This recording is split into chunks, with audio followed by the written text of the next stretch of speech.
오늘 성령 강림 주일을 맞이해서 특별히 우리 한 사람 한 사람에게 성령의 강권하심이 함께 하시기를 기도드립니다. 우리 좌우 옆에 분과도 한 주간의 삶을 감사드리면서 샬롬으로 함께 우리 인사 한번 나누시겠습니다. 평안의 인사 나누시겠습니다. 샬롬. 다 함께 이 시간 찬양으로 오늘도 예배의 문을 함께 여시겠습니다. 예수로 나의 구주 삼고 믿음으로 고백합니다.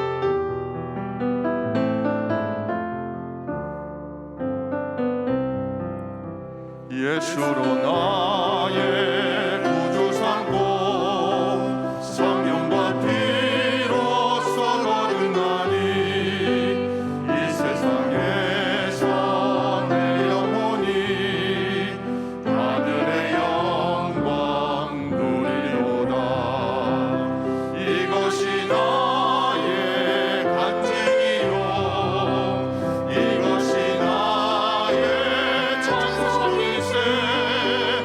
나 사는 동안 끊임없이 구주를 찬송하리로다. 온전히 주께 맡긴 내 영 사랑의 음성을 듣는 중에 천사를 왕래하는 것과 하늘의 영광 보리로다. 이것이 나의 간증이요 이것이 나의 찬송이세. 나 사는 동안 끊임없이 구주를 찬송하리로다. 주 안에 기쁨 누리우로 마음의 풍랑이 잔잔하니 세상과 나는 광고 덮고 구속한 주만 보리로다. 이것이 나의 간증이요 이것이 나의 찬송이세. 나 사는 동안 끊임없이 구주를 찬송. 이것이 나의 간증이요 이것이 나의 간증이요 이것이 나의 찬송이세. 나 사는 동안 끊임없이 구주를 찬송하리로다.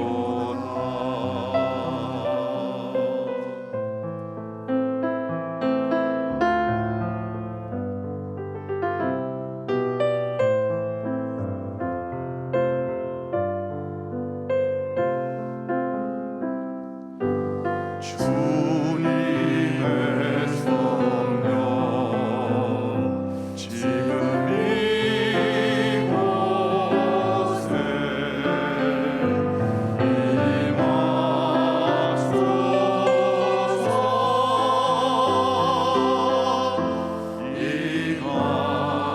임하소서. 주님의 성령 지금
주님께 감사 영광의 큰 박수를 드리도록 하겠습니다. 우리 앞뒤 자 계신 분들 인사할 때 이렇게 인사하도록 하겠습니다. 성령님이 우리와 함께 하십니다. 성령님이 우리와 함께 하십니다. 이렇게 인사하도록 하겠습니다.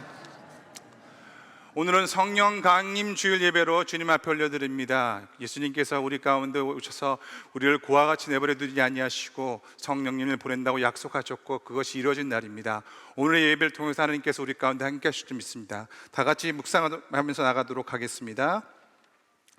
하나님이 말씀하시기를 말세에 내가 내 영은 모든 육체에 부어주리니 너희의 자녀들은 예언할 것이요 너희의 젊은이들은 환상을 보고 너희의 늙은이들은 꿈을 꾸리라. 그때에 내가 내 영을 내 남종과 여종들에게 부어주리니 그들이 예언할 것이요. 아멘.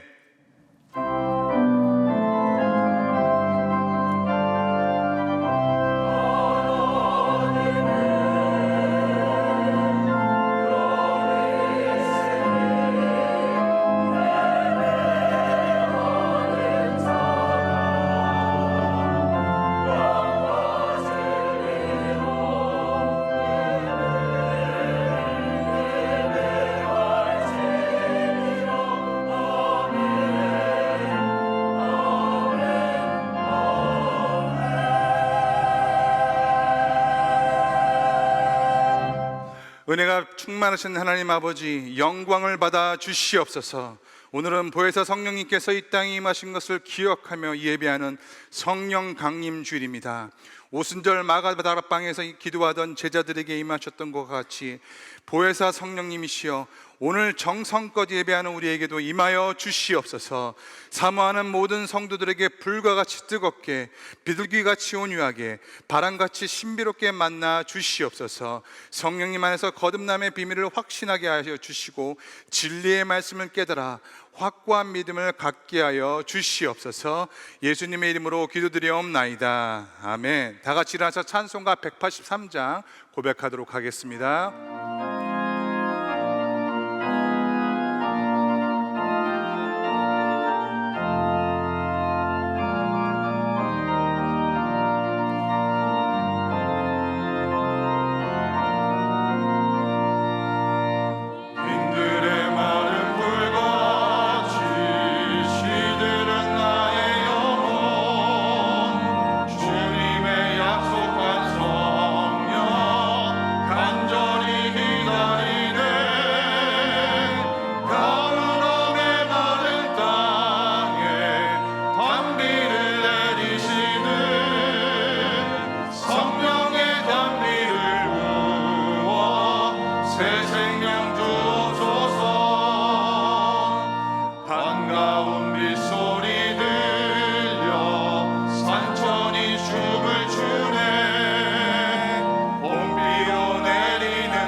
손들어 고백합니다. 참되신 사랑의 언약 얻을 수 있사오랴.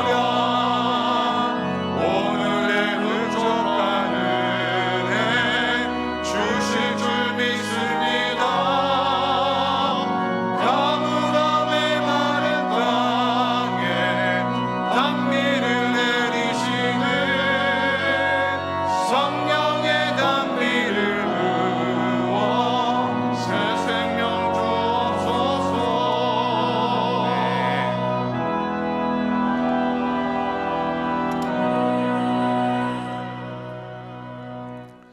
다 같이 지난 한 주간의 삶을 되돌아보면서 고백의 기도를 드리도록 하겠습니다.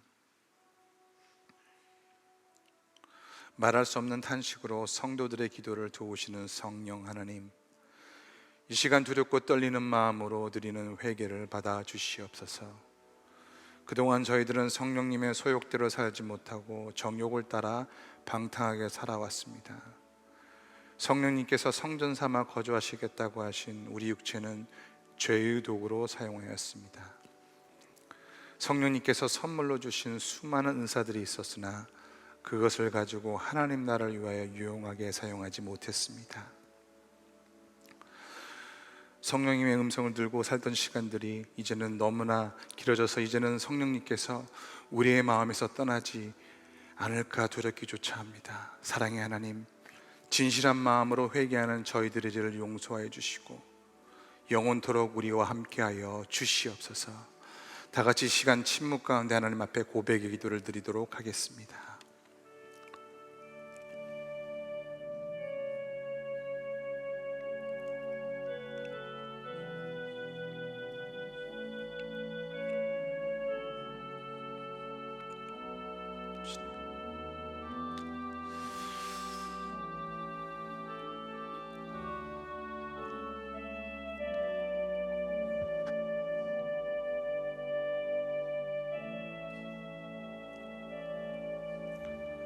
이것은 주님께서 주시는 사죄의 생명의 말씀입니다. 다시 우리를 불쌍히 여기셔서 우리의 죄악을 발로 밟으시고 우리의 모든 죄를 깊은 바다에 던지시리이다. 아멘.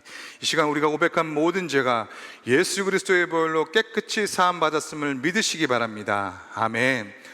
전능하사 천지를 만드신 하나님 아버지를 내가 믿사오며 그 외아들 우리 주 예수 그리스도를 믿사오니 이는 성령으로 잉태하사 동정녀 마리아에게 나시고 본디오 빌라도에게 고난을 받으사 십자가에 못 박혀 죽으시고 장사한 지 사흘 만에 죽은 자 가운데서 다시 살아나시며 하늘에 오르사 전능하신 하나님 우편에 앉아 계시다가 저리로서 산 자 죽은 자를 심판하러 오시리라. 성령을 믿사오며 거룩한 공예와 성도가 서로 교통하는 것과 죄를 사하여 주시는 것과 몸이 다시 사는 것과 영원히 사는 것을 믿사옵나이다. 아멘.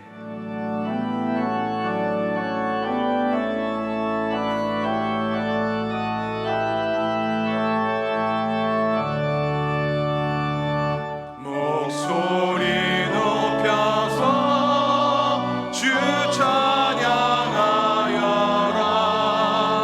영광과 권세와 존귀와 위엄을 온누리 다스리시는 만왕의 왕께 돌려라.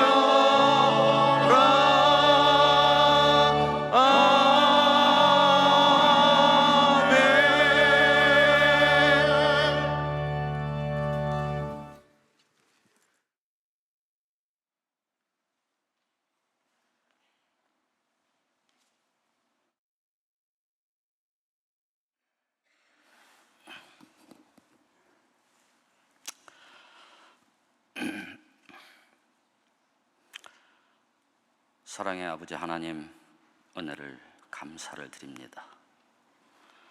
오늘도 저희들에게 주의 날을 허락하시고 또한 주님 전에 나와서 이렇게 찬양과 경배와 아버지 하나님께 예배드리게 하시니 얼마나 감사한지 모릅니다.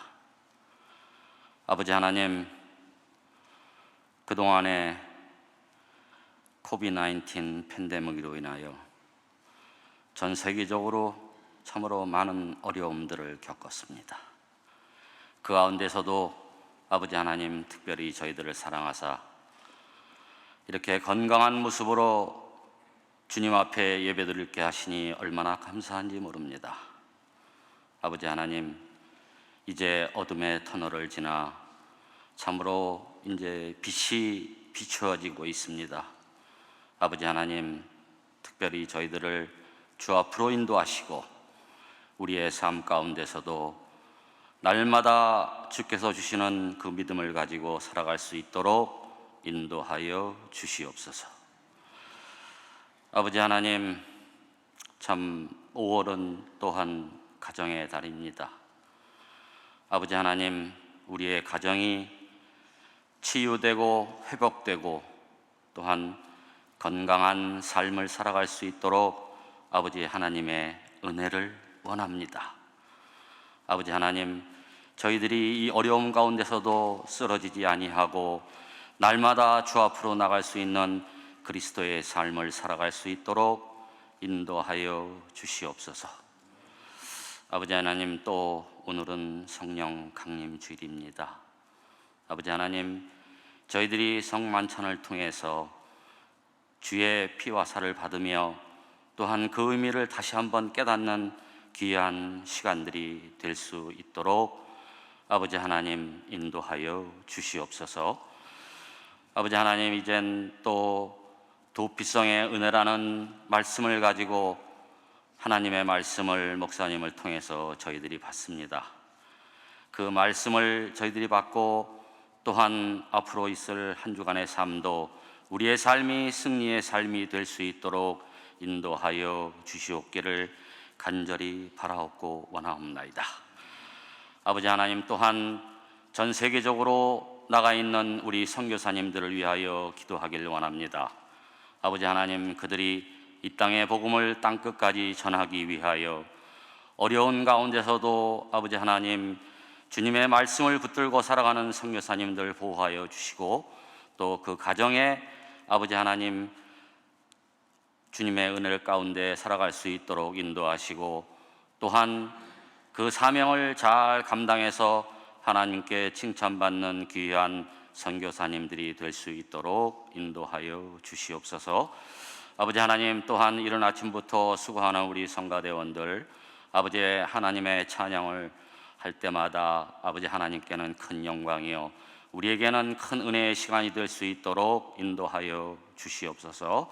이 모든 말씀을 우리 주 예수 그리스도를 받들어 감사하오며 기도드리옵나이다. 아멘.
하나님께 영광과 감사의 박수를 드리도록 하겠습니다.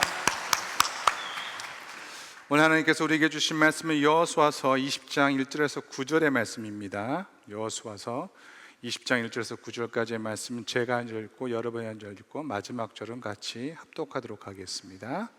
우리 앞에 있는 화면을 참고하시고 우리 하나님의 말씀을 봉독하겠습니다. 여호와께서 여호수아에게 말씀하여 이르시되 이스라엘 자손에게 말하여 이르기를 내가 모세를 통하여 너에게 말한 도피성들을 너희를 위해 정하여 부지 중에 실수로 사람을 죽인 자를 그리로 도망하게 하라. 이는 너희를 위해 피의 보복자를 피할 곳이니라. 이 성읍들 중에 하나에 도피하는 자는 그 성읍에 들어가는 문 어귀에 서서 그 성읍의 장로들의 귀에 자기의 사건을 말할 것이요 그들은 그를 성읍에 받아들여 한 곳을 주어 자기들 중에 거주하게 하고 피의 보복자가 그의 뒤를 따라온다 할지라도 그들은 그 살인자를 그의 손에 내주지 말지니 이는 본래 미워함이 없이 부지 중에 그의 이웃을 죽였습니다. 그 살인자는 회중 앞에 서서 재판을 받기까지 또는 그 당시 대제사장이 죽기까지 그 성읍에 거주하다가 그 위에 그 살인자는 그 성읍 곧 자기가 도망하여 나온 자기 성읍 자기 집으로 돌아갈지니라 하라 하시니라. 이에 그들이 납달리의 산지 갈릴리 게데스와 에브라임 산지의 세겜과 유다 산지의 기랏 아르바 곧 헤브론과 여리고 동쪽 요단 저쪽 르우벤 지파 중에서 평지 광야의 베셀과 갓 지파 중에서 길르앗 라못과 므낫세 지파 중에서 다산 골란을 구별하였으니 같이 읽겠습니다. 이는 곧 이스라엘 모든 자손과 그들 중에 거류하는 거류민을 위하여 선정된 성읍들로서 누구든지 부지 중에 살인한 자가 그리로 도망하여 그가 회중 앞에 설 때까지 피해 보복자의 손에 죽지 아니하게 하기 위함이라. 아멘. 하나님의 말씀입니다. 이 본문을 말씀을 가지고 도피성의 은혜라는 제목으로 손종훈 담임 목사님께서 말씀 선포하실 때 여러분 가운데 하나님의 큰 은혜가 있길 바랍니다.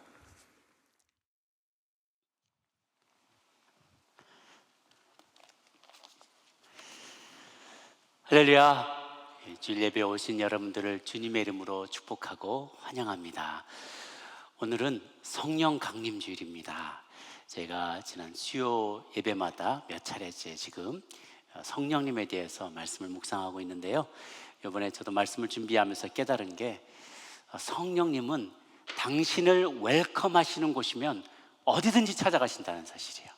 그래서 내 마음에 정말로 진심으로 성령님을 간절히 받기를 사모하고 이미 내 안에 계신데 그분에게 내 삶의 주도권을 내어 맡겨 드리려고 내가 그분을 웰컴한다면 얼마든지 그분은 들어오실 준비가 되어 있다는 거예요. 바깥에서 막 준비하고 계세요. 더 많이 혹은 내 안에서 나를 더 많이 다스리기를 원하시고 내게 더 많은 스토리를 알려주시고 우리에게 진리를 가르쳐주시고 이미 가르쳐주신 진리도 생각나게 하시고 우리의 인생을 가이드해 주시고 또 우리와 깊은 교제를 나누시면서 하나님의 깊은 생각과 비밀까지도 우리에게 다 알려주시려고 준비를 하고 계시다는 거예요.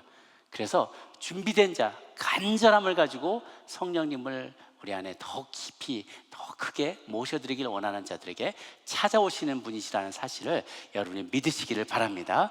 말씀을 들을 때도 이 말씀이 무슨 뜻이지 하고 기도하는 마음으로 들으면 성경의 저자이신 성령님께서 저자 직강을 해주실 거예요. 저자 직강이 제일 좋은 강인 거 아시죠? 학원에서도 저자 직강이 최고입니다. 그래서 저자가 직접 성령님이 우리 말씀을 풀어주실 때 더 많은 일상의 삶의 깨달음이 임하고 삶의 새로운 결단이 임하고 그것을 실천할 수 있는 능력도 주실 줄로 믿습니다. 오늘 그렇게 오늘 말씀을 함께 묵상하기를 원합니다. 오늘 말씀은 도피성의 은혜라는 제목으로 여호수아 20장을 나눕니다. 여러분 죄를 짓고 내가 지은 죄가 들통이 날까 봐 안절부절하면서 어떤 시간을 보내신 적이 혹시 있으십니까? 아주 어렸을 때도 좋고 또 최근도 좋고 내가 무슨 죄를 저질렀는데 아무도 모르고 주님만 아셔요.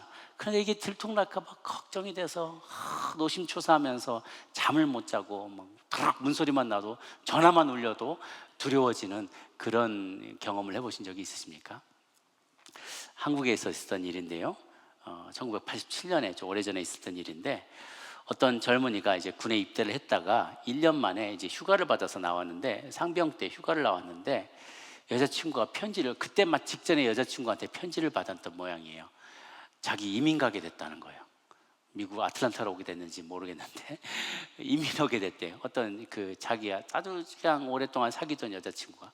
그래서 그거를 말리려고 휴가 나와서 막 그 여자친구를 찾으려고 하는데 연락이 안 된 거예요. 멀리 떨어져 있었던 모양이에요. 찾다가 나중에 소식을 들었는데 이미 이민을 떠나버린 거죠. 너무 상심해서 그냥 막 술 마시고 뭐 그러면서 뭐 정신을 못 차리고 있는 동안에 딱 시계를 보니까 부대 복귀 시간이 넘어버린 거예요. 그러니까 이제 졸지에 탈영병 신세가 돼버리고 만 거죠. 그래도 뒤늦게라도 들어가면 괜찮은데 또 뭐 얼차례를 받거나 아니면 영창을 가게 될까봐 걱정이 돼서 들어가지도 못하고 용기가 없어서 그냥 그때부터 그냥 탈영병으로 남아버리게 된 거죠. 집에도 못 들어가요. 이제 헌병대가 들이닥칠지 모르니까 저기 이제 집에도 못 들어가고 찜질방, 목욕탕, 뭐 만화방 이런 데만 전전하면서 도피 생활을 하다가 주머니 갖고 있었던 8만 원을 다 써버리고 만 거예요. 그 다음부터는 이제 임시로 여기저기 술집 웨이터도 하고 식당에서 일도 하고 가방 공장에서 일하고 그렇게 떠돌아다녔는데 처음에는 검거될까봐 붙잡힐까봐 두려워서 직장을 계속 옮겨 다닌 거예요. 누가 또 신고할까봐 걱정이 돼서. 그러다가 이제 마지막에 이제 가방 공장에서 일하기 시작했는데 일과가 똑같은 거야. 낮에는 막 가방 공장에서 쭉 모자 푹 둘러쓰고 일만 하다가 집에 올 때도 원래 그 골목길로, 으슥한 골목길로 아무 사람 안 마주치는 데로만 와가지고 뭐 편의점 같은 뭐 주문해가지고 잔뜩 쌓아놓고 밤에는 그것만 막 먹고 텔레비 보고 바깥에는 일절 나가지 않고 불도 없는 것처럼 막 이렇게 숨겨놓고 그렇게 다니기 시작하는 거죠. 길 가다가 누가하고 눈만 마주쳐도 막 움찔하는 거예요. 그 사람들이 누가 옆에서 수근수근 하면 혹시 또 누가 나의 과거를 알아보고 나를 신고하는 게 아닐까? 막 길 가다가 막 저기 사이렌 소리만 나도 막 도망가는 거예요. 군인만 마주쳐도 막 도망가고 이렇게 너무너무 두렵게 사는 거죠. 아파가지고 병원에 가야 되는데 자기 이름으로 병원에서 접수를 못 하는 거예요. 혹여 그게 들통이 날까봐. 친구, 직장 동료 이름으로 수술도 받고 막 이렇게 어렵게 삶을 살아가는 것이죠.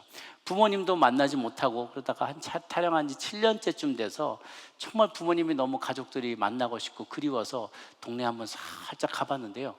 재개발해가지고 다 없어졌어요. 아파트가. 주소도 다 달라지고 부모님도 다른 곳으로 이사 가셨어요. 가족들도 못 만나고 전화도 이제 자기 이름으로 핸드폰도 못 만들고 만약 그런 상황이 된 거죠. 그렇게 살다가 정말 이래서는 못 살겠다 싶어서 단 하루라도 마음 편하게 살아야겠다는 생각으로 자수를 결심했어요. 그래서 가방공장 다니는 사장님한테 부탁을 드려서 나 혼자 갈 용기가 안 난다. 해서 좀 같이 좀 가달라. 그래서 결국은 수방사에 이제 헌병단으로 자수를 해서 들어갔어요. 그래서 즉시 거기서 직결 재판을 받고 2달여를 복역을 하고 본래 있었던 소속 부대 상병으로 복귀를 했어요. 20살에 탈영을 했는데 39살에 복귀를 한 거예요. 자그마치 19년 동안을 도망자의 신분으로 쫓겨다니면서 언제 들통날지 몰라서 두려워하는 마음에 그렇게 쫓겨서 다니다가 19년 만에 다시 복귀를 한 거죠. 부대에서도 39살 상병이 들어오니까 이 고참들이 난감한 거예요. 자기보다 큰 형님보다 나이가 많으니까 이 자기들도 어떻게 뭐 이게 영이 안 서고 그러니까 막 불평하고 이렇게 민원도 좀 올라오고 그러니까 부대에서도 골칫거린 거예요. 그래서 현역 복무 부적합이라는 판정을 하고 상병으로 조기 전역 시켜줬어요. 이 사연이 뉴스에 나오게 되니까 부모님들이 뉴스를 보신 거예요. 그 나중에 이 사람하고 연결이 돼서 마침내 19년 만에 부모와 가족들과 다 같이 상봉하게 되는 그런 일이 있었다고 합니다. 그런 일을 겪고 이제 자유의 몸이 된 다음에 이 사람이 이 남자가 그렇게 후회를 했대요. 진작에 그냥 돌아올 걸, 자수할 걸. 19년 동안 그게 뭐라고 두려움 때문에 도망 다니고 언제 들통날지 못해서 두 발 뻗지 못하고 살아온 그 세월이 너무도 후회스럽다. 그런 이야기를 했다고 합니다. 사실은 우리 모든 인류의 운명이 그와 같아요. 하나님 앞에서 죄를 짓고 하나님의 눈을 피해 숨어 다닐 수밖에 없는 운명에 놓이게 된 것이죠. 어떤 죄는 알고 짓고 어떤 죄는 모르고 짓고 그러면서 하나님 앞에 죄를 쌓아가면서 주님의 눈길을 피해서 도망다니는 신세가 된 것이 우리 모든 인류의 운명인 것이죠. 오늘 본문은 여호수아 20장인데요. 저희들이 그 앞에 19장까지 꼭 저희가 좀 뜨문뜨문 좀 뛰어넘기도 했지만 대강의 우리 줄거리를 다 우리가 공부해 왔어요. 가나안 땅으로 들어갔고 또 곳곳에 남쪽과 북쪽의 연합군들을 다 물리치고 땅을 배분을 다 했습니다. 그리고 배분이 다 끝날 무렵에는 레위인까지도 다 이제 자기 지파들의 몫으로 분류가 되었어요. 여호수아까지 땅을 나눠줬는데요. 이제 사실은 이제 땅을 못 가진 사람들은 레위 지파밖에 안 남았어요. 레위 지파는 내가 너희 분깃이다, 내가 너희의 기업이다, 너희들은 땅이 필요 없다 라고 얘기하셔서 그들에게는 땅이 주어지지 않았는데요. 땅은 이렇게 테리토리가 주어진 크더라 어떤 여기서부터 여기까지 테리토리가 주어진 것은 아니지만 12개 지파들이 있는 곳곳에 성읍을 하나씩 단위로 주었어요. 가로 세로 이렇게 한 2,000규빗 정도, 한 규빗이 45cm 여기서부터 여기까지니까 1,000규빗, 2,000규빗 하면 한 900m 정도가 돼요. 900m 정도, 중심에서 1,000규빗, 1,000규빗이니까 2,000규빗이잖아요. 그러니까 가로 세로 한 900m 되는 성읍과 그 주변의 목초지를 레위인들에게 주었어요. 레위인들에게는 우리가 11조로 양고기, 양 이런 거를 줄 때 고기로 먹기도 하지만 남는 부분은 양, 염소, 소 이런 가축들은 직접 목초지에 풀어다 키우면서 거기서 또 먹거리를 얻기도 했거든요. 그들도 목초지가 필요해서 그런 땅을 48개 성읍을 줬어요. 그런데 실질적으로는요, 그 48개 성읍이 뭐 큰 땅이 아니라 가나안 땅 전체의 한 0.1%밖에 안 된대요. 그런 땅을 주면서 그 중에서 도피성을 규정을 따로 마련해 주신 것이죠. 오늘 본문은 이 레위 지파에게 주어진 성읍 48개 중에서 특별히 이 도피성의 규정에 대한 본문의 말씀이 소개되어 있습니다. 그래서 오늘 본문을 통해서 우리가 배우는 세 가지 교훈의 말씀 중에 첫 번째는 죄인에 대한 하나님의 배려를 이제 우리가 배우게 된다는 것입니다.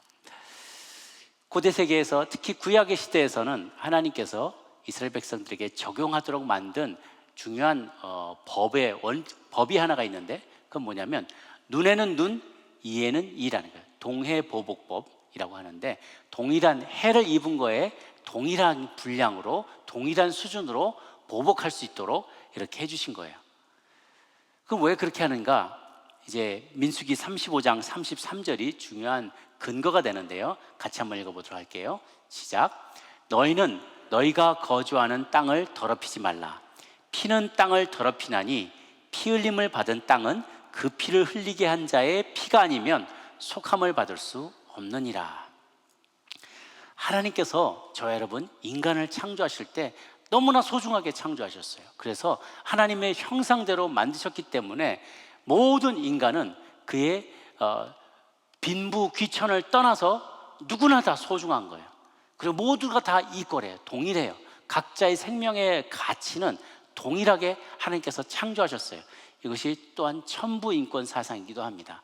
각 사람에게 인권은 하나님이 주신 인간에게 고유하게 주신 권한이 권리가 다 있기 때문에 누구나 다 존중받아야만 하고 모두의 인권이 인간의 그 권리, 기본적인 권리들 무엇보다도 생명은 존중받아 마땅하다는 사상이 바로 성경에서 나온 것이고요. 각국의 근대에 있는 모든 현대의 모든 나라들, 대부분의 나라들의 선진국들의 그 헌법의 근간이 된 사상이기도 합니다. 그런데 그 소중한 인간이 죽음을 맞게 됐다, 피를 흘리고 죽게 되었다. 그렇다면 그 피 흘린 자를 이 피 흘림의 범죄 행위를 속할 수 있고 용서받을 수 있는 유일한 방법은 뭐냐면 자기 피라는 거예요. 누군가의 피를 흘렸다면 너도 죽어야 된다. 이 말은 그렇게 보복을 하라는 것에 포인트가 있는 게 아니라 그만큼 소중하니까 함부로 생명을 해야 할 생각을 하지 말아라 라는 경고의 말이고 그 생명의 소중함에 대한 강조의 내용이죠. 그런데 문제는 뭐냐면 부지 중에 살인한 자가 있다는 거예요. 과실치사라고 하죠. 내가 알지 못하고 오살해서 실수로 accidentally killed, 사고로 죽이게 되는 일들이 종종 생겨나요. 뭐 그냥 나무 하는데 도끼가 너무 루스하게 꼽혀 있어서 이렇게 하다가 그냥 슉 했는데 숭 하고 그냥 도끼날이 날아가서 뒤에 있는 사람을 치기도 하고, 정말 어떨 때는 화가 나서 누구하고 다툴 때도 있잖아요. 말로 다투다가 내가 뭘 잘못했다 그래, 뭘 잘못했다 그래, 푹푹 미는데 이 사람 밀리다가 그냥 훅 넘어졌는데 뒤에 돌부리에 머리가 탁 쳐가지고 그냥 피 흘리면서 죽게 되는 일들도 왕왕 생겨나더라는 거예요. 그래서 그렇게까지 할 생각은 아니었는데 내가 분노를 쏟다 보니 사람이 정말 죽음에 이르게 되는 일들이 가끔씩 가다가 벌어지게 돼요. 그러면 그 사람에 대한 원수가 풀려는 사람들이 나온다는 거죠. 그로부터 이 사람을, 가해자이지만 또 이 사람이 피해자가 될 수도 있기 때문에 그의 생명을 또 소중해서 그 생명을 보존해 주기 위해서 도피성을 만들어 주셨다는 거예요. 전국에 레위 지파가 받은 성읍이 48개인데 그 중에 6개를 도피성으로 허락해 주셨어요. 우리 도피성의 지도를 한번 보면은요, 요단 동편에 골란, 라못, 베셀이 있고요. 요단 서편에 게데스, 세겜, 헤브론, 이렇게 총 6개의 도피성이 주어졌습니다. 그래서 이 도피성들의 위치를 가만 살펴보시면 아주 고르게 분배가 되어 있어요. 이 땅에서 이 가나안 땅, 약속의 땅에, 이스라엘이 차지하고 있는 약속의 땅에 어느 곳에 있든지 간에 가장 먼 거리가 34마일이라 그래요. 그러니까 그거를 맥시멈으로 본다 해도 쉬지 않고 걸으면 인간이 한 2.5마일, 한 3마일 정도의 속도로 걸어간다고 해도, 혹은 막 뒤에 쫓아오는 보복자가 있어서 두려워서 좀 빨리 건다 그러면 맥시멈 12시간, 조금 밥 먹고 쉬면서 해도 맥시멈 15시간이면 이스라엘 전역에서 언제든지 하루 안에 15시간 안에 이 Cities of Refuge, 도피성의 어느 곳 한 군데는 도달할 수 있게 그렇게 만들어주셨다는 거죠. 그래서 또한 성문이요, 언제나 열려 있어서요, 24/7, 일주일 24시간 내내 열려 있어서 이 도피하는 사람이 언제 도피할지 모르잖아요. 막 보복하는 사람이 쫓아오는데 자기 목숨을 살려면은 막 밤에도 도망 다녀야 돼요. 그러다가 도피성 문 앞에 장로가 지키고 있을 때 장로 앞에서 내가 지금 오사를 해서 실수로 사람을 죽였는데 저기 도복자가 쫓아옵니다. 날 좀 살려주십시오라고 말하면 자초지종을 빨리 듣고 오케이. 그러면 일단은 너가 오살자를 잘못해서 실수로 죽였다니까 널 믿는다 하고 들여보내주고, 쫓아오는 그 피해 보복자, 그 Avenger of Blood라고 해요. Avenger. 보복자가 막 쫓아올 때 스탑, 거기 멈추시오. 이 사람은 우리의 프로텍션 안에 있어. 당신은 더 이상 이곳을 넘어오지 못하오 라고 말하고 이 도망자를 받아줬다는 것이죠. 그래서 그들의 레위인들이요, 이들의 이 성읍은 24시간 열려 있었고, 또 성읍의 이 도피성에 잘 도착할 수 있도록 레위인들의 잡 중에 하나가 길을 잘 닦아 놓는 거예요. 도피성으로 다다르는 길을 잘 닦아 놨어요. 일반 도로가 한 7m 정도 길이가 폭이 된다고 하는데요, 이 도피성을 가까이에 이르는 길들은 2배나 한 14m 이상으로 잘 닦아 놨다 그래요. 그리고 곳곳마다 표지판을 딱딱 달아서 도피성 앞으로 몇 마일 뭐 이런 식으로 옛날 기준으로 딱딱 그 위치를 제대로 정비를 해놨어요. 또한 도피성은 위치가 굉장히 높은 곳에 있어서 멀리서도 길을 잃어버리지 않고 도피성을 금방 발견할 수 있었다고 합니다. 심지어는요, 이방인들에게까지 그 문화가 개방되어 있었다는 거예요. 오늘 본문의 맨 끝에 보면 9절에 곧 이스라엘 모든 자손과 그들 중에 거류하는 거류민을 위하여 선정된 성읍들로서 라고 해서, 거류민들, 이방인들조차도 언제든지 이런 위험을 빠지게 되면, 실수해서 위험에 직면하게 되면 도망 나올 수 있도록 만들어 주셨다는 것이죠. 이것이 죄인에 대한 하나님의 배려의 모습인 것이죠. 두 번째 우리가 또한 깨닫게 되는 것은 죄인에 대한 하나님의 공의가 어떻게 이루어지냐는 것입니다. 죄인에 대한 하나님의 공의. 누군가가 이제 살인을 저지르게 되면은 피해를 입은 사람의 가족들이요, 함께 모이게 됩니다. 예를 들면 여러분의 자녀가 오늘 야구하러 갔다 왔는데, 그런 일이 있을 수 없는 일이겠지만 만약 극단적인 경우가 이런 거죠. 야구하러 갔다 왔는데, 아빠 오늘 야구할게요, 시합하러 갔다 왔는데 올 때 싸늘한 시신으로 돌아왔어요. 이거는 충격적인 일이죠. 가족들이 다 같이 모였는데 지금이야 경찰도 있고 뭐 이런 사법 재개가 있지만 치안 여러 가지 유지하는 방법들이 있지만 그 당시에는 그런 것들이 없었어요. 그러니까 부족이 다 같이 모이는 거예요. 누군가가 죽었어, 내 아들이 죽었어요. 그럼 뭐 부모가 흥분하죠. 어떻게 이런 일이 났느냐. 그러면 야구하다가 누가 배트를 잘못 던졌는데 막 하고 치고 나가다가 던졌는데 배트 맞고 죽었다.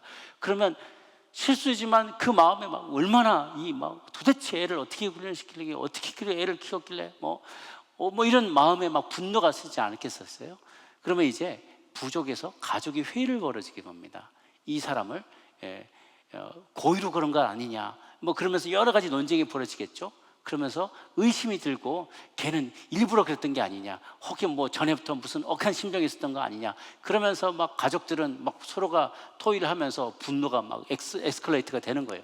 그러면 그 중에 한 사람을 어포인트 합니다. 너가 어벤저가 되어라. 어벤저 오브 블러드, 피의 보복자가 되라. 주로 가장 가까운 가족의 일원이 그렇게 어포인트가 됐다 그래요.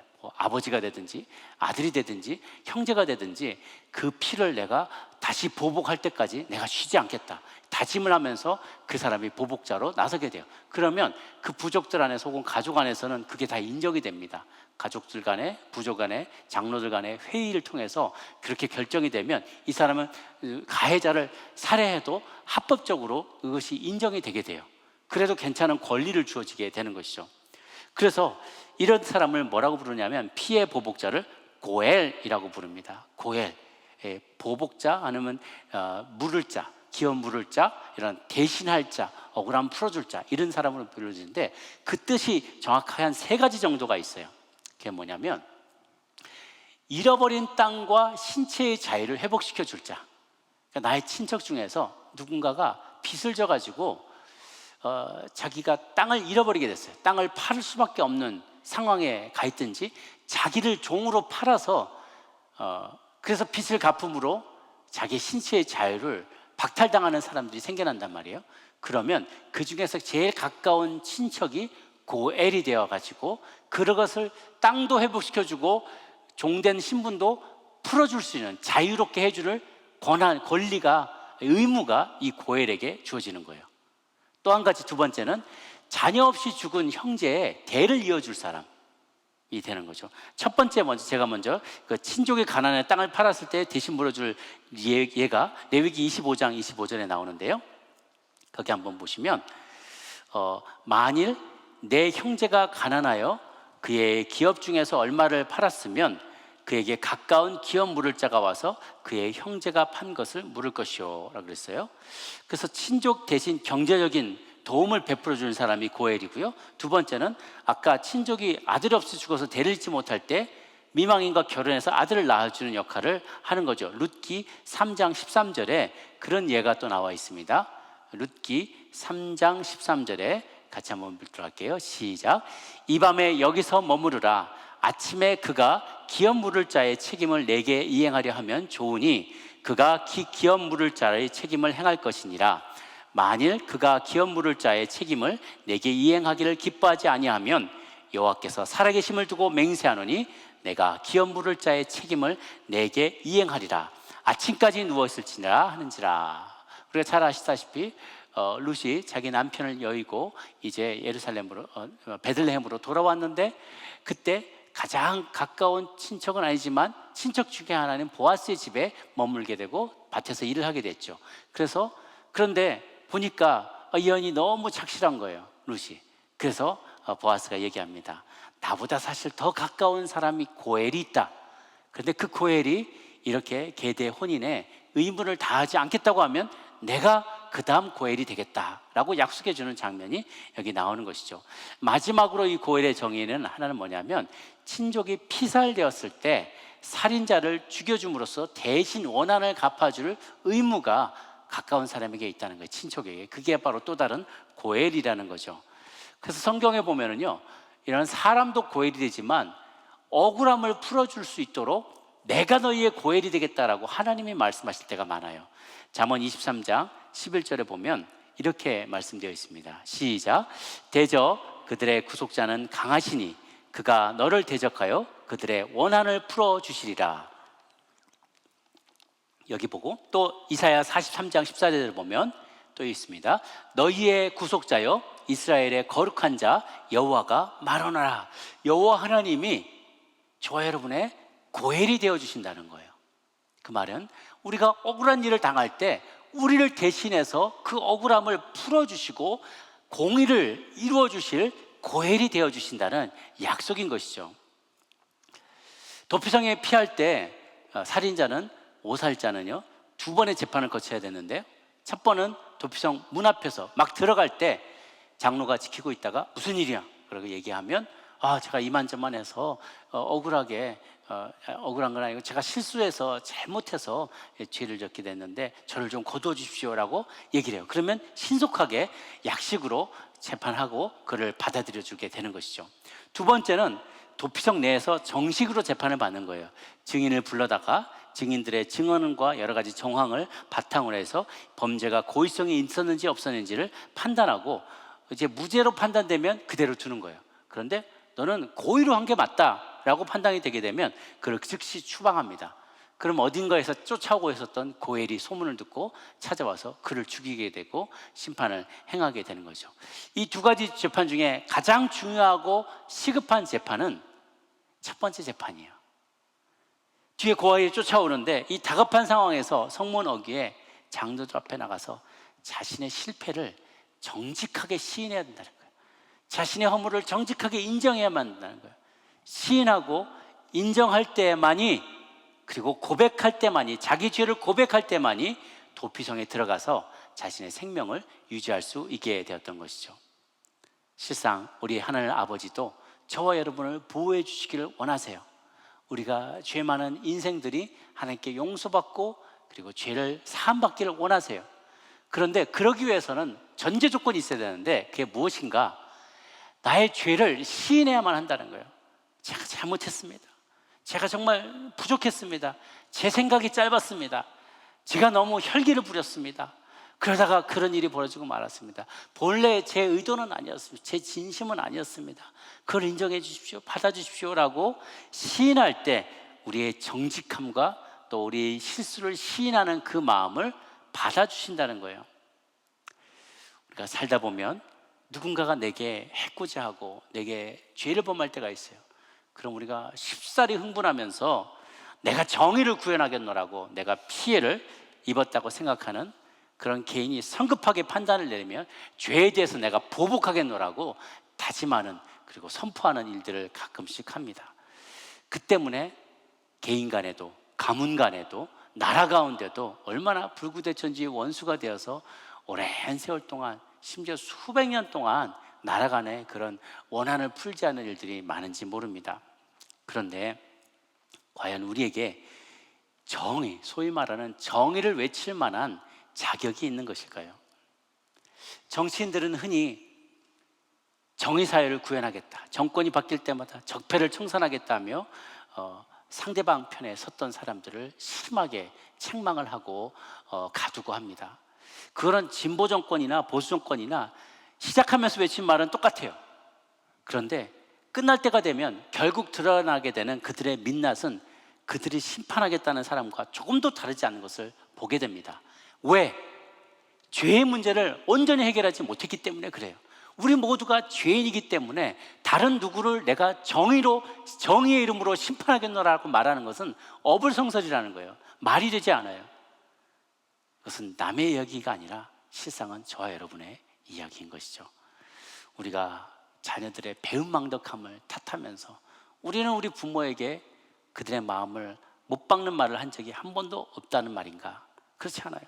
남이 도둑질하고 남이 사기를 치고 권력을 남용하고 사람들을 말로 해치는 모습을 보면서 손가락질하고 내 자신은 정작 하나님께 속한 물질인 11조를 훔치고 세상에서 내게 주어진 권력을 남용하고 직장에서 험한 말들로 사람들의 마음에 상처를 준 것이 얼마나 많은지 모릅니다. 나를 돌아보면 나도 할 말이 없는데 항상 남들을 향해서 비판하는 것이죠. 그것에 대해서 예수님이 분명히 말씀하셨죠. 마태복음 7장 1절에서 5절까지의 말씀입니다.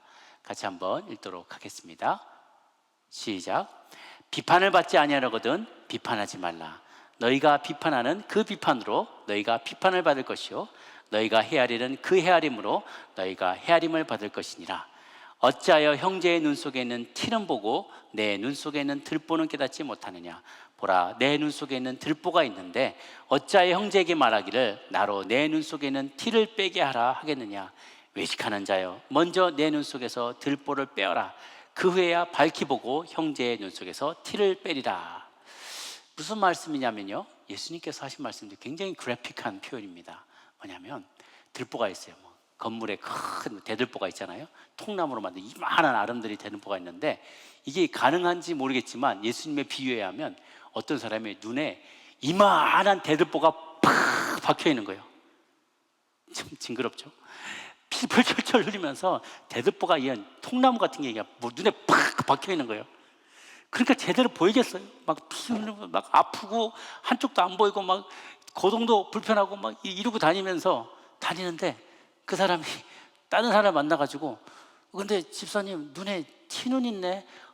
그 잘 보이겠어? 그거 가지고 뭐가 배겼어? 그걸 좀 빼라고. 그 티눈 좀 빼라고. 아이고, 이 사람 답답한 사람 같으니라고 그렇게 말하고 다닌다는 거예요. 이게 말이나 되냐는 거죠.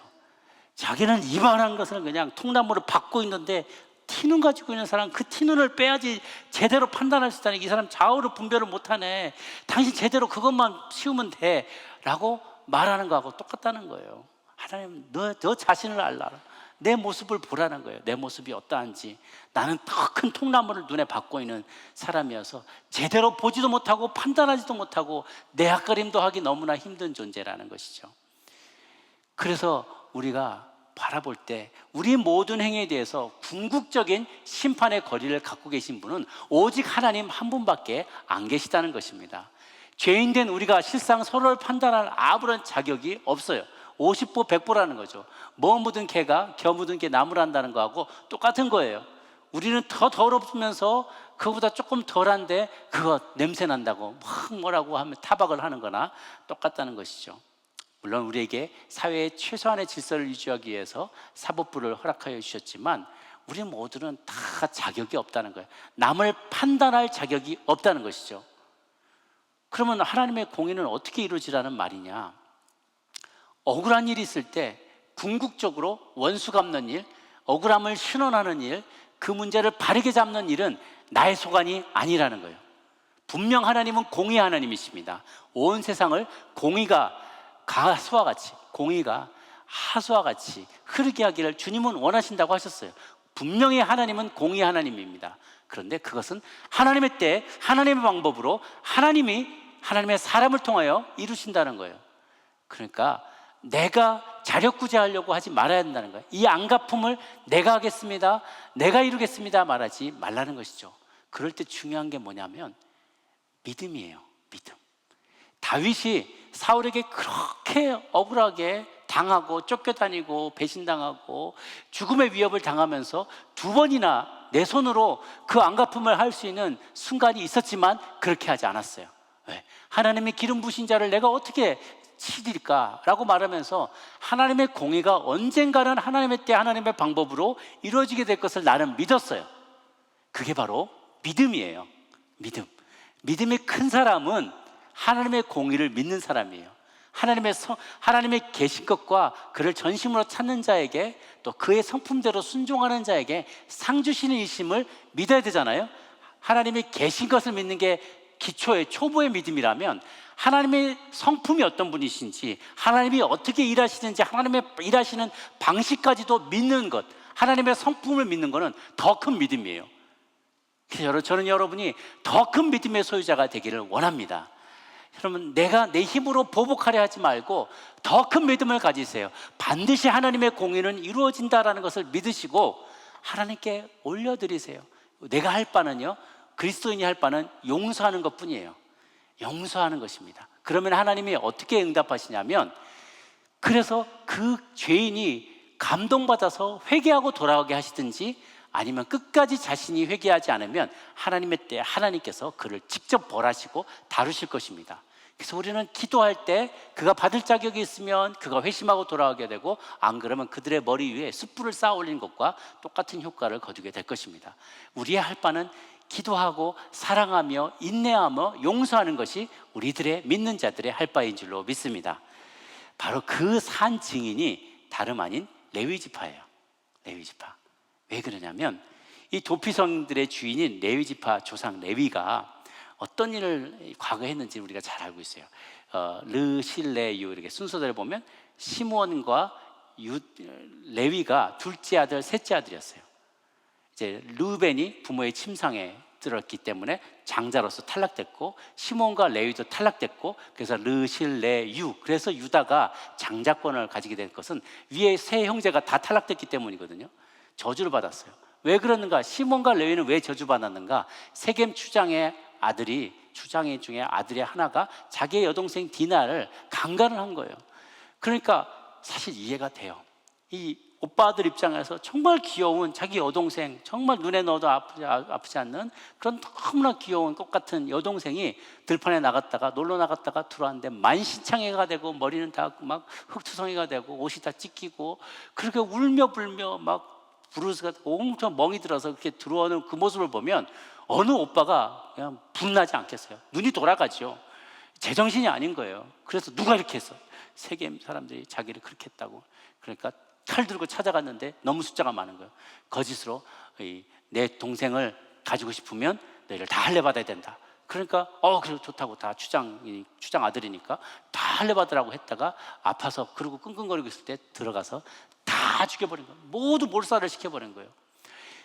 이해는 가지만 그들의 분노가 이해는 가지만 자력구제한 거예요.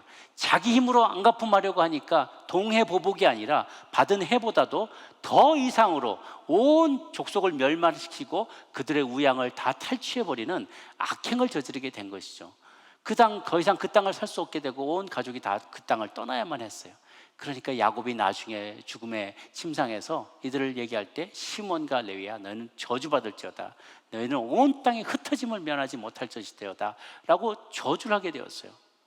그러니까요, 결국은 레위 지파가 결국은 흩어질 수밖에 없는 운명에 처해지게 됐는데 저주를 받았는데 감사하게도 그들이 살아오는 동안 레위 지파들이 숫자가 점점 늘어게 될 때 우리는 저주받을 빌어먹을 인생이구나, 우리는 점점 흩어져서 온 땅에 흩어져서 그냥 족속도 유지하지 못하겠구나 그러면서 절치부심하면서 깊이 회개를 했어요. 그래서 온 이스라엘이 다 우상을 섬기는데도 우상을 섬기지 않고 모세 옆에 딱 칼을 차고 서서 우상 숭배자들을 3,000명이나 죽이는 일에 시내산 바로 밑에서 가담을 하게 된 거죠. 하나님이 레위 지파를 축복하여 주셨어요. 그런데 온 땅에 흩어지지 않은 저주가 이미 있는 상태에서 그 외에 축복을 하니까 축복이 어떻게 오버라이드를 하게 됐냐면 온 땅에 흩어져서 흩어진 땅에서 영적인 지도자로 쓰임받게 된 거예요. 이게 참 놀라운 하나님의 대반전이죠. 땅은 없이 흩어졌지만 이들은 제사장이 되어서 각 땅에서 그들을 말씀을 강론하고 그들이 예배를 잘 드릴 수 있도록 흩어진 12지파가 모래알처럼 흩어지지 않고 한 하나님 안에서 한 백성임을 늘 기억할 수 있도록 하는 본드 같은 역할을 잘 감당하게 되는 거예요. 그리고 무엇보다도 더 중요한 것은 이들이 오살자잖아요. 오살이라기 보기는 부지 중에 죄를 지었다기보다는 분을 이기지 못해서 그냥 충동 때문에 그들을 다 죽이는 살인자가 되었는데, 그러고 나서 그들이 후회하는 삶을 오랫동안 살았단 말이에요. 자자손손이. 그러니까 이들이 순간에 분을 내어서 누군가 범죄를 저지른 사람들에 대한 참 동병상련의 마음이 많아요. 그랬더니 그들에게 맡겨진 역할이 각각의 자기들이 관할하고 있는 도피성에서 자기처럼 불을 이기지 못하고 죄를 지었거나 오살했거나 실수로 지었던 사람들을 받아들여서 돌보고 챙겨주고 그들을 섬기는 일들을 하도록 하나님께서 또 어레인지 하셨다는 것이죠. 이것이 바로 하나님께 공의가 이루어지는 참 절묘한 원리가 되는 것이죠. 사랑하는 여러분, 하나님은 레위같이 범죄했던 우리들도 회개하고 돌아온다면 이렇게 당신의 제자가 되고 당신을 섬기는 사람 종들이 되어서 하나님을 마주할 수 있도록 은혜를 베풀어 주십니다. 이것이 바로 하나님이 공의를 실현하시는 방식입니다. 내 손을 들어 내가 피해 보복을 하겠다 말하지 마십시오. 하나님께 맡겨드리시기를 바랍니다. 마지막으로 세 번째, 죄인을 위한 대제사장 예수님의 희생을 또한 언급하지 않을 수가 없습니다. 사실 모든 인간은 에덴 동산에서 범죄하고 쫓겨나서 하나님의 눈도 피하고 눈을 피해 사방을 배회할 수밖에 없는 유리방랑하는 운명을 지어지게 되었어요. 그러면서도 우리는 하나님께 부디 받아들여지기를, 하나님으로부터 구원받기를 사모하고 간절히 바라는 인생들이 되었습니다. 그거를 자기가 구원받아야 될 존재인지를 모르는 사람도 있지만, 알면서도 그 방법을 내가 이렇게 비참한, 그 마음속에 공허함이 항상 있는 거예요. 나는 어떻게 해야지? 이걸로 채워도 안 되고 저걸로 채워도 안 되고, 도대체 나의 인생은 왜 이렇게 험난하고 내 마음은 이렇게 공허하고 목적이 없을까? 이렇게 고민하는 사람, 이게 다 도피성 바깥에 살아가는 추방된 종들, 아담의 후예들의 운명인 것이죠. 그래서 이 구약의 도피성 제도는요, 무엇이냐면 신약에서 일어나게 되는 예수님의 십자가 대속 사건을 매우 상징적으로 보여주는 구약의 이벤트 사건이라는 거예요. 시스템이라는 것입니다. 왜냐하면 그리스도께서 근본적으로 죄 때문에 죽을 수밖에 없는 인간들을, 그래서 피해 보복자가 되시는 하나님이 그들을 추적하세요. 왜? 하나님은 공의 하나님이시기 때문에 죄진 자를 그냥 둘 수가 없잖아요. 그의 면전에서 그가 만날 수가 없잖아요. 그러니까 피해 보복자와 같은 역할을 하시는 하나님의 진노로부터 자기가 손 벌려서 십자가에서 그 진노를 막아내셨다는 거예요. 그게 바로 우리의 영원한 대제사장이 되시는 예수 그리스도께서 하신 역할이란 것이죠. 그와 비슷한 이유가 뭐냐면, 도피성에서 죄인이 사면을 받기 위해서는요, 대제사장이 반드시 죽어야만 한다는 거예요. 이 범인이 대사면을 받기 위해서, 사면을 받기 위해서면 그 해에, 그동안에 그가 도피성에 들어간 해로부터 해에 섬기고 있었던 대제사장이 나이가 들어서 자연사하게 되면, 죽게 되면 전국적으로 대사면령이 포고가 됐어요. 그러면 그때는 다 이제 마침내 자기의 모든 그런 그 클레임이 다 말소가 되고, 그리고 자기는 집으로 돌아갈 수 있게 되는 것이죠. 이게 바로 히브리서에 말씀하는 우리에게는 영원한 대제사장이 하시는 역할이에요. 우리 영원한 대제사장, 바로 예수 그리스도가 죽으심으로 전 세계 모든 죄인들에게 대사면령이 내려지게 된 것이죠. 그런데 이게 마냥 기쁘기만 한 일은 아니라고 해요. 왜냐하면 전해오는 유대인들의 이야기에 의하면 이 도망자들에게 먹거리와 입을거리를 제공해주고 그들을 돌보는 역할을 주로 많이 했던 사람이 대제사장의 어머니들, 또 제사장의 어머니들이 그 일을 많이 했다 그래요. 그러니까 이들이 살면서 항상 이 레위인들과 제사장과 대제사장들의 부모들의 어머니들의 도움을, 그 여인들의 도움을, 살뜰한 도움을 많이 받아왔다는 거죠. 그런데 대제사장이 어느 날 죽었다는 소식이 난 거예요. 그럼 사실 죄수들의 입장에서 봤을 때는 이게 너무 기쁜 일이잖아요. 고마운 일이잖아요. 빨리 죽을수록 좋은 일이잖아요. 그래서 행랑을 챙겨서 자기가 이제 그러나 그렇게 오랫동안 그리워했던 가족들의 품으로, 고향으로 돌아갈 기쁨에 차서 나가다 보면 대제사장의 그 어머니가 살아계시다면 슬피 울며, 또 가족들이 슬피 우는 그 모습을 보게 되는 거예요. 자기는 기뻐서 해방되어서 자유를 얻게 돼서 가게 되는 입장에서는 너무 기쁘지만, 자기들을 그렇게 몇십 년 동안을 자기를 돌봐주고 먹거리를 해주고 이렇게 도와주던 그 대제사장의 어머니와 그 가족들이 그렇게 슬퍼하는 모습을 보고는 자기가 마냥 기뻐할 수만은 없더라는 거죠. 마음속에 죄책감이 드는 거예요. 내가 이렇게 자유를 얻게 된 것이 그냥 얻은 게 아니구나. 누군가가 고통을 당했고, 누군가가 피를 흘렸고, 누군가가 죽음을 맞았기 때문에 내가 자유를 얻게 됐구나라는 것을 깊이 생각하고 뉘우치고 다시는 그 죄를 짓지 않겠노라 회개하며 돌아가게 된다는 것이죠. 이것이 바로 우리 주 예수 그리스도를 바라볼 때마다 우리가 겪게 되는 마음의 죄책감이고, 마음의 죄송한 마음이고, 우리가 성찬을 할 때마다 그 죽음을 기억할 때, 그래서 우리가 자유를 얻게 되었구나, 이 생각을 하게 되는 것이죠. 구약보다 그러나 신약에 우리에게 은혜가 더 커진 부분이 있어요. 그것은 무엇이냐면, 구약의 도피성은 실수로 살해했던 사람들만 와서 피할 수 있었던 것에 비해서, 이제 신약의 도피성에 해당되는 바로 교회는 실수로 부지중에 살인한 자가 아니라 알고도 죄 지은 자들까지도 누구든지 오라, 값없이 오라. 돈 없는 자는 값없이 와서 물을 마시라, 생수를 마시라라고 초대하게 되었다는 것입니다. 구약보다 더 큰 은혜가 우리 가운데 주어지게 된 것이죠. 유죄한 자도 도피성에 들어와, 이 오늘날의 도피성에 해당되는 교회로 들어와 하나님의 은혜를 누릴 수 있게 되었다는 것입니다. 사랑하는 여러분, 이 구약과 달라진 부분을 말씀드릴게요. 마태복음 5장 38절에서 41절까지 말씀을 함께 읽습니다. 시작. 또 눈은 눈으로 이는 이로 갚으라 하였다는 것을 너희가 들었으나 나는 너에게 이르노니 악한 자를 대적하지 말라. 누구든지 내 오른뺨을 치거든 왼편도 돌려대며 또 너를 고발하며 속옷을 가지고자 하는 자에게 겉옷까지도 가지게 하며 또 누구든지 너로 억지로 오리를 가게 하거든 그 사람과 심리를 동행하고 내게 구하는 자에게 주며 내게 꾸고자 하는 자에게 거절하지 말라라고 했어요. 도대체 무엇이 달라졌을까? 구약의 시대에는 사람들이 아직도 자신의 죄를 이길 수 있는 능력이 없었어요. 그러니까 그저 받은 죄만큼이나 받은 해악만큼이나 갚아주면 돼. 동해보복만 하면 돼. 눈에는 눈, 이에는 이까지만 해도 돼. 너 그거 더 넘어가지 않고 제발 그만큼만 해라 라고 밖에 얘기해 줄 수가 없었어요.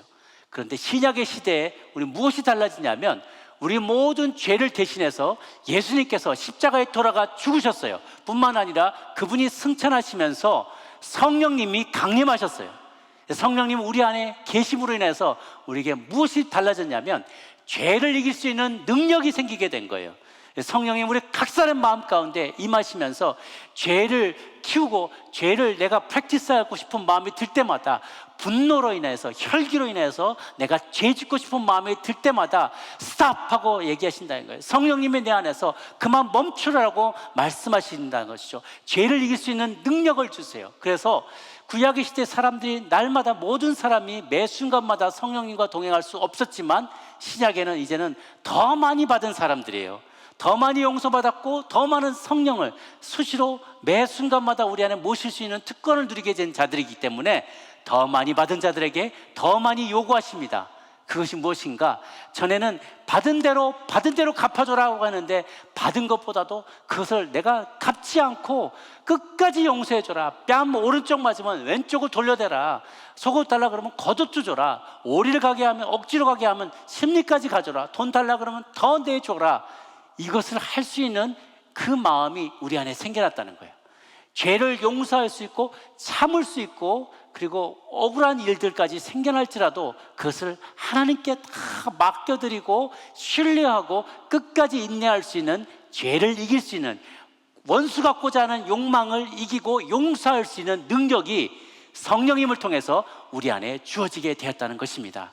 이것이 신약의 시대를 살아가는 저와 여러분들의 모두에게 주신 하나님의 놀라운 축복입니다. 그러므로 여러분 가운데 너무 정의로운 사람이 되겠다고 말하지 마십시오. 우리는 정의로운 사람이 될 수 없습니다. 죽었다 깨어나도 정의로운 사람이 될 수 없어요. 그러나 우리는 은혜로운 사람이 될 수 있습니다. 내가 은혜를 누린 사람이기 때문에 하나님, 내 앞에 범죄한 사람은 당한 만큼 갚아주겠습니다 라고 말하지 않고, 하나님, 나는 당한 만큼 바품을 받았다면, 주님께서 나를 공의로 다스렸다면 이 중에 남아있을 사람 아무도 없습니다. 나도 여기까지 오지도 못했을 것입니다. 구원의 능력도, 구원의 경험도, 간증도 없게 될 것입니다. 그런데 하나님이 나를 정의로, 공의로 대하지 아니하고 은혜로 대하셨기 때문에 내가 오늘까지 살게 되었습니다 라고 고백하며, 여러분 모두 정의로운, 너무나 정의를 주장하는 사람이 되지 말고 은혜가 더 충만한 사람이 되시기를 주님의 이름으로 축복합니다. 교회는 그럴 때 세상으로부터 도피성으로 인정받게 될 것입니다. 우리를 바라보는 이 성 바깥에 있는, 교회 바깥에서 우리를 바라보는 수많은 사람들이 우리를 바라보며 은혜를 구하게 될 것입니다. 또한 우리는 어떤 사람이 되어야 되느냐? 은혜를 체험한 자답게 다른 이들을 용서하는 자가 되어야 될 것입니다. 도피성이 어디 있는지를 우리가 죄 지는 자들마다 도피성으로 달려야만 합니다.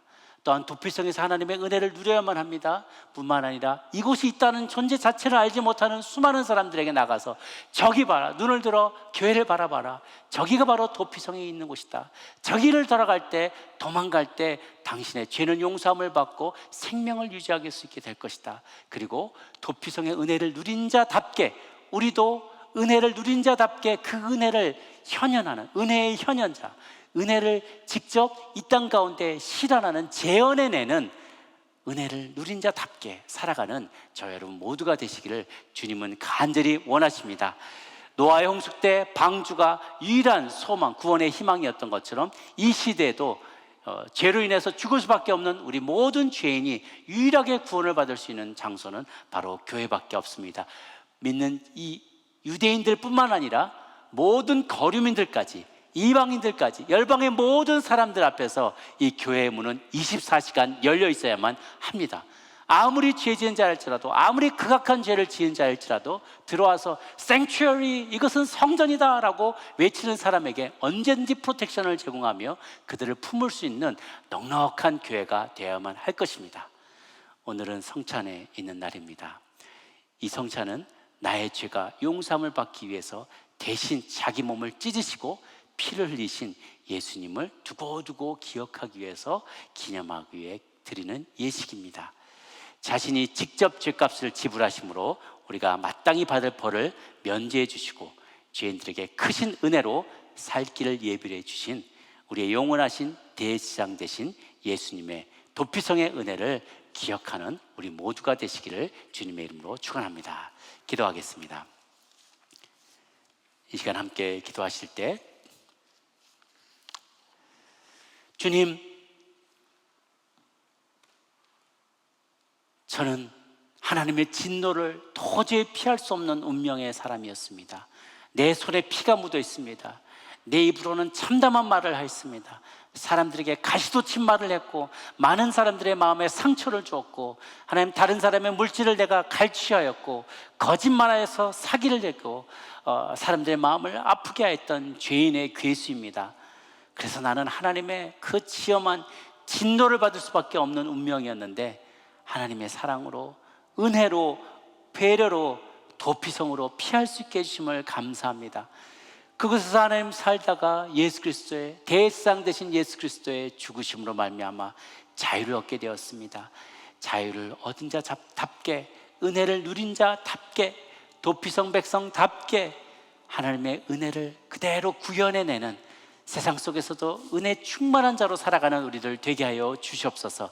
도피성의 은혜를 누린 자답게 살게 해달라고 우리 같이 한 목소리로 통성으로 기도하며 나가도록 하겠습니다. 함께 기도하겠습니다. 사랑의 하나님 아버지, 하나님, 이 시간 우리가 간구합니다. 죄 때문에 죽을 수밖에 없었던 우리들에게 도피성의 은혜를 허락하여 주시니 이것이 어인 은혜인지요. 하나님, 피의 보복자의 하나님 추격을 받아서 우리는 죽을 수밖에 없었지만, 하나님께서, 예수 그리스도께서 그 하나님의 진노를 온몸으로 막아내시고 하나님의 방식으로 하나님의 공의를 드러내어 주시니 감사합니다.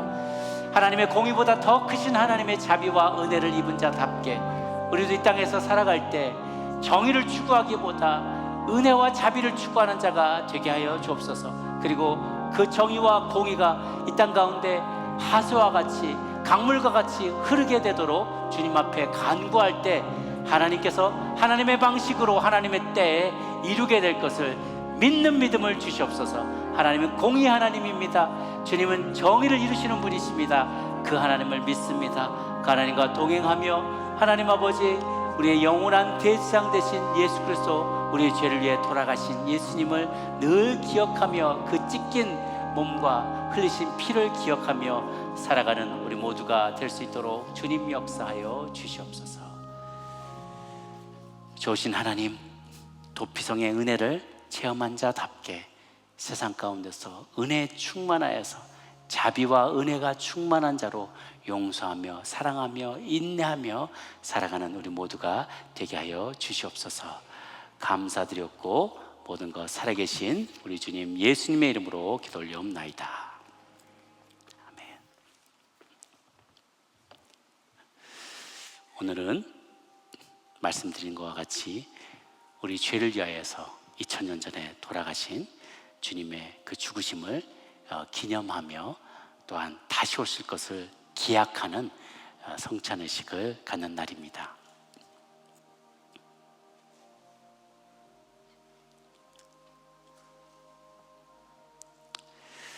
우리 주님 예수님께서 잡히던 날 밤, 그 마지막 밤에 제자들을 다락방으로 불러 모으시고 떡을 취하신 이후에 축사하시고 뜯어 제자들에게 나눠주시며 말씀하셨습니다. 이것은 너희를 위하여 찢기는 내 몸이니라. 너희는 이것을 먹을 때마다 나를 기념하라 라고 말씀하셨습니다. 이제 여러분 들어오실 때 받으셨던 우리 일회용 성찬기의 윗부분을 떼셔서 떡을 드시고 기도하시겠습니다. 고마우신 주님, 2000년 전 우리의 죄를 위하여 그 귀한 그 온몸에 살이 찢기시고 찔리시고 그리고 죽음을 맞게 되신 것을 기념하기를 원합니다. 하나님, 제가 죽었어야만 했습니다. 제 살이 찢겼어야만 했습니다. 제가 창에 찔렸어야만 했고, 제가 침뱉음을 받았어야만 했고, 제가 그 모욕을 다 당했어야만 했지만 주님께서 하나님의 그 진노, 피의 보복자의 진노를 다 막아주시고 우리를 도피성에 안전히 거하게 하심을 감사합니다. 이 주의 죽으심을, 그리고 우리를 대신하여서 죽으심으로 해방을 누리게 하신 그 은혜를 기억하며 이제 주의 몸에 참여하고자 합니다. 그의 죽으심을 늘 기억하는 우리 되게 하여 주시옵소서. 감사하고 예수님의 이름으로 기도합니다. 아멘. 주님의 몸에 참여하겠습니다.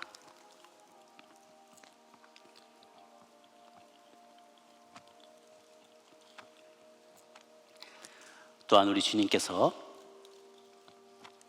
같은 모양으로 잔을 취하신 이후에 축사하시고 제자들에게 나눠주시며 말씀하셨습니다. 이것은 너희 죄를 위하여 흘리는 피, 곧 언약의 피니라. 이것을 마실 때마다 나의 죽음을 기념하라 라고 하셨습니다.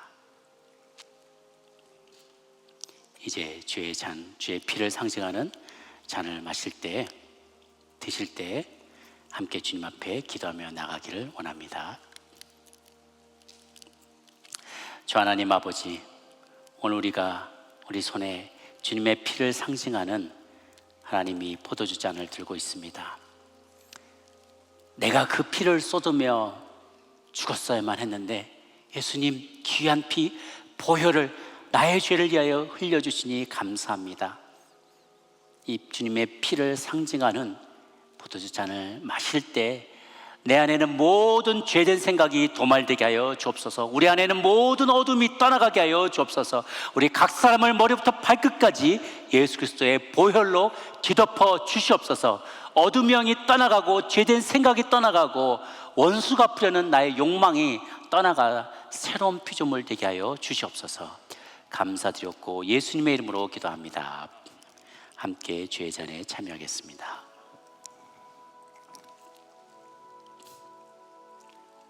기도합니다. 사랑의 주 하나님 아버지, 이제 주님의 몸을 상징하는 떡과 주의 피를 상징하는 잔을 먹고 마셨습니다. 다시는 짐승이 개운 대로 돌아가 그것을 먹는 것처럼 죄 가운데로 돌아가지 않게 하여 주옵소서. 죄를 미워하게 도와주시고 어제보다 더 거룩한 존재로 주님 앞에 살아가는 저희들 되게 하여 주시옵소서. 감사드렸고 살아계신 우리 구주 예수님의 이름으로 기도 올려옵나이다. 아멘. 이제 준비하신 헌금 주님 앞에 드리시는 동안 엘로힘 부부합 창단의 하나님 나라 찬양 듣도록 하겠습니다.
다 함께 자리에서 일어나셔서 봉헌 찬양 주님 앞에 올려드리겠습니다.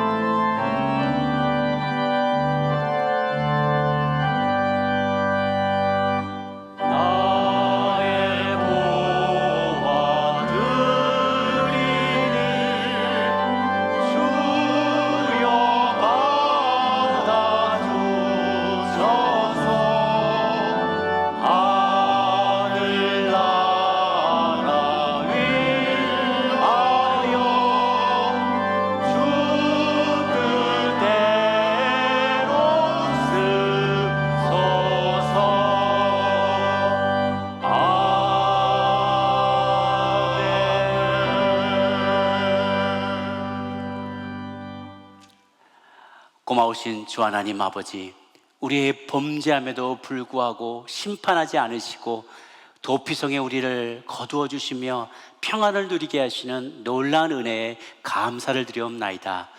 그 감사한 마음 모아 우리에게 주신 소득의 일부를 구별하여 주님께 예물로 올려드립니다. 예물 쓰이는 곳곳마다 도피성의 아름다운 소식이 전파되게 하여 주옵시고, 우리 또한 그 은혜를 누린 자답게 살아갈 수 있도록 은혜를 누리며 나누며 더 많은 이들에게 사랑을 전하며 살아가는 저희 되게 하여 주시옵소서. 감사드렸고 예수님의 이름으로 기도 올려옵나이다. 아멘. 다 같이 자리에 앉으시겠습니다. 우리 앞뒤에 계신 분들 인사하도록 하겠습니다. 은혜로운 사람이 됩시다, 이렇게 말씀하겠습니다. 은혜로운 사람 됩시다. 할렐루야. 교회 소식을 알려드리도록 하겠습니다. 오늘 성령 강림 중에 성전식 그리고 예배 마지막 순서에 30기 예비동역장 수료식이 있게 되겠습니다. 6월 8일 화요일에는 키드랜드 썸머스쿨 개강이 있고요, 6월 9일 수요일에는 연합선마 아카데미 개강이 있습니다. 예배 안내해 드리도록 하겠습니다. 주일 예배와 수요 예배 현장 참석을 원하시는 분은 홈페이지에서 등록해 주시면 감사하겠습니다. 또 미리 지정석을 받지 않고 예배위원들이 오신 순서에 따라서 현장에서 좌석을 배정해 드립니다. 예배 참석하신 분들은 백신 접종을 완료하셨더라도 공동체를 위해서 반드시 마스크를 착용해 주시면 감사하겠습니다. 청정영위원회 KCPC 웹진 MP3 5가 나왔습니다. 교회 홈페이지를 통해 확인하실 수 있습니다. 선교위원회 클락son 난민 선교 사역 인원으로 진행 중인 호프하우스 관리를 위해서 잔디 그리고 텃밭 가꾸기 자원봉사자를 모집합니다. 잔디나 텃밭 가꾸기에 재능과 관심이 있으신 분들의 지원을 기다립니다. 문의는 박철민 집사님께 해주시면 감사하겠습니다. 시니어위원회 광고 말씀입니다. 시니어 아파트 차량 운행 유급 봉사자로 선교 주실 분을 찾고 있습니다. 1팀과 2팀 교회 출발 오전 8시 교회 도착 오전 9시 30분. 2팀은 2부 예배 때 아파트를 모셔다 드릴 분을 격주로 운행 또는 스케줄 조정이 가능한데 문의는 이은영 집사님께 해주시면 감사하겠습니다. 가족공동체위원회 제30기 동역장 수료식이 오늘 담임 목사님 집례로 오늘 2부예배 마지막에 진행됩니다. 공천위원회 오늘 2시에 본당 새가족실에서 모이게 됩니다. 행정미디어위원회 교회 전산과 네트워킹의 관리를 해주실 봉사자를 모집합니다. 컴퓨터, 네트워킹 그리고 설치 관리에 경험이 있으신 분들과 함께 교회를 위해 재능을 나누고자 하는 분들은 참여를 부탁드립니다. 문의는 심무혁 행정디렉터나 또 김세종 집사님께 해주시면 감사하겠습니다. 관리위원회 교회의 안전과 보안을 위하여 주중 JBC 입구와 교육관 하층 입구의 파킹랏 사용을 제한하기 위해서 체인 게이트를 저희가 설치했습니다. 여러분 협조와 양해를 부탁드리도록 하겠습니다. 연합선마 아카데미 5학년 5班이 개설되었습니다. 신청은 홈페이지를 참조해 주시기 바랍니다. 오늘 헌화는 김승관 권사님께서 심어추모, 문순자 권사님께서 모친추모, 윤정희 집사님께서 부친추모로 드렸습니다. 나가실 때 여러분 그 성찬기 나머지 하셨던 것들은 가지고 가셔서 쓰레기통에 버려주시면 감사하겠습니다. 예배에서 안내 부탁드렸습니다. 이제 담임 목사님 나오셔서 우리 제30기 가정공동체 예비동역장 수료식을 갖도록 하겠습니다.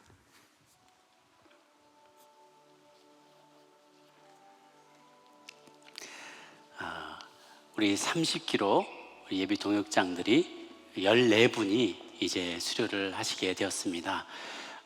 작년에도 온라인으로 많이 진행을 했었지만은요, 올해도 온라인으로 진행하다가 마지막 때에는 이제 대면으로 해서 수련회를 진행해서 또 감동이 새로웠습니다.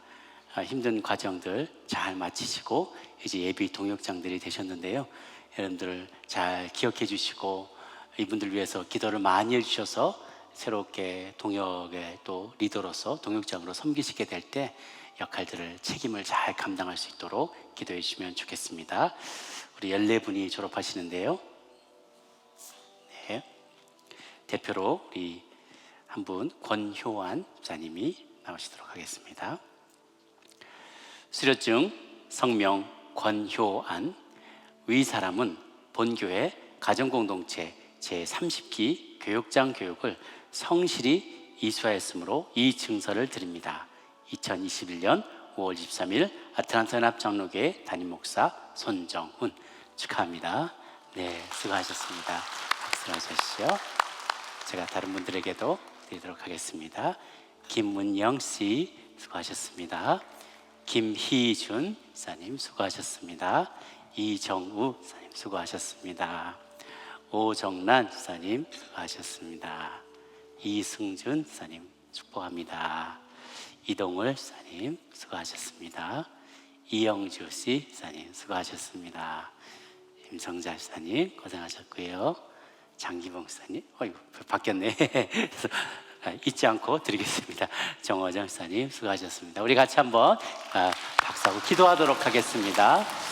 하나님, 좋으신 하나님 아버지, 우리 30기 예비 동역장 교육을 잘 마치신 14분을 축복합니다. 권효환, 김은지, 김윤진, 김은영 씨, 김희준, 이정우, 오정란, 이승줄, 이동을, 이영주 씨, 임성자, 장기봉, 노웅성, 정호정 이상 14명의 예비 동역장들을 주님께서 꼭 지켜주셔서 눈동자와 같이 보호하여 주시며 날마다 성령 충만케 하시며 하나님 동역을 맡게 될 때 동역 안에서 동역원들을 진심으로 사랑하고 섬기며 삶으로 가르침의 본을 보이는 믿음의 리더들이 다들 될 수 있도록 성령으로 기름 부어 주시옵소서. 감사드렸고 축복하며 예수님의 이름으로 기도합니다. 아멘. 다시 한번 축하드립니다. 기다려 가시면 되겠습니다. 우리 다 같이 자리에서 일어나셔서 우리 헌신의 찬양 주님 앞에 드리며 나가도록 하겠습니다.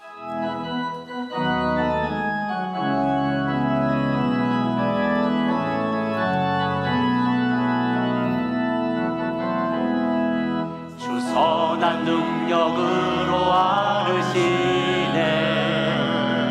그 크신 팔로 날 붙드시네. 절망 속에도 흔들리지 않고 사랑하는 주 얼굴 구하리. 선한 능력으로 일어서리. 주만을 기하리. 믿음으로 우리 고대 안에 주 오실 그날 영광의 새날을 맞이하리. 선한 능력으로 일어서리. 주만을 기하리. 믿음으로 우리 고대 안에 주 오실 그날 영광의 새날을 맞이하리. 고마우신 주님, 우리를 죄대로 심판하지 아니하시고 도피성에 품어주시니 감사합니다. 그 은혜를 누린 자답게 은혜를 베풀며 살아가는, 은혜를 삶 가운데 실천하는 종들 되게 하여 주옵소서. 이제는 우리 주 예수 그리스도의 은혜와 하나님 아버지의 크신 사랑과 성령의 교통하심이 오늘 말씀처럼 도피성의 은혜를 삶 가운데 퍼뜨리며 많이들 가운데 이 아름다운 도피성의 소문을 알리기를 원하는 고개 숙인 아틀란타 연합장로교에 속한 모든 믿음의 가족들 머리 위에 땅끝까지 나가 수고하는 선교사님들 위해 이제부터 영원토록 함께 하시기를 간절히 축원하옵나이다.